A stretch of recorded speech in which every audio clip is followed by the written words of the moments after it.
Hi everybody, this is Stephen Pugh of the Home Bible College. We want to do a mini lecture on the subject of the Christian pastor. This is lecture number 10 of the Home Bible College for the 4th year students of the Home Bible College. Now last time, we talked about the Christian evangelist. And let me just say a little bit about him again and then transfer the same concepts but in a different way to the Christian pastor. The Christian evangelist is an expert in the field of evangelism. Got that? Now the Christian pastor, which is what we're talking about today, is an expert in the field of pastoral ministry. Now, see the difference. Now, an evangelist and a pastor, not the same thing at all. The Christian evangelist is an expert in the field of evangelism, but has an interest in pastoral ministry and regularly meets with the leadership team to pray and to plan ministry, and specifically evangelistic outreach. Well, now the pastor, he is an expert in the field of pastoral ministry and he has an interest in evangelism. See the difference? So the evangelist is interested in the pastoral work and the pastor is interested in evangelistic work. And very often what emerges is men who have expertise in both fields. And a person that's an expert in evangelism and pastoral work is effectively a church planter. He is effectively what we would call today a missionary. Okay, but we're talking about the Christian pastor today, and the Christian pastor is an expert in the field of pastoral ministry. He has an interest in evangelism nevertheless, and he regularly meets with the leadership team of the local church to pray and to plan ministry. Okay, now in churches today, the Christian evangelist often doesn't seem to have a place and doesn't seem to have a role within the leadership of the team of the church. And that, of course, is a terrible mistake, a really big mistake, and that's something that really ought to be corrected. This is why many churches don't really have an evangelistic plan and a development way in which they move out into society with the gospel. So it's up to the Christian pastor then to, because of his role as an elder, along with the elders who are evangelists, his role is to enable them to meet together. And the two types of ministry, evangelism and pastoral work together. They recognize one another, they work in harmony with one another, and they ought to work in harmony together. One of the great problems that Charles Finney had in his work in America as a revivalist, he was in the early days what you would call an evangelist, and he had great difficulty working with pastors. They saw him as a threat and he saw them as a threat. It's because they opposed one another a lot, and really that didn't have to be.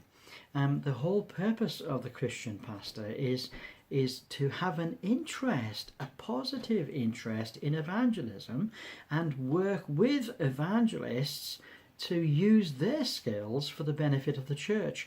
And for the Christian evangelist, whose expertise is in evangelism, he also is to work with the pastors to enable his ministry to be beneficial for them.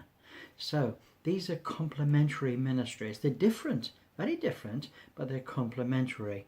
And sometimes the Christian pastor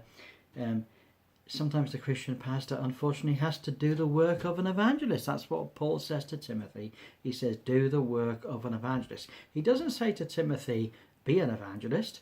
Timothy was a pastor. But he says, do the work because it needs to be done, in effect. And the Christian pastor then, he meets with the leadership team to pray and to plan ministry, and his skills and abilities are crucial to enable the church to be cared for properly. And what we mean by cared for, it means it needs to be fed, it needs to be protected, it needs to be supervised. There's a tremendous pastoral ministry that's needed in a church at any time. And his ministry, the work of a pastor, a Christian pastor, is characterized by the Lord as that of the shepherd. So what does a shepherd do? Well, he feeds and he protects and he unifies and he fights against opposition. That's what the work of the Christian pastor is.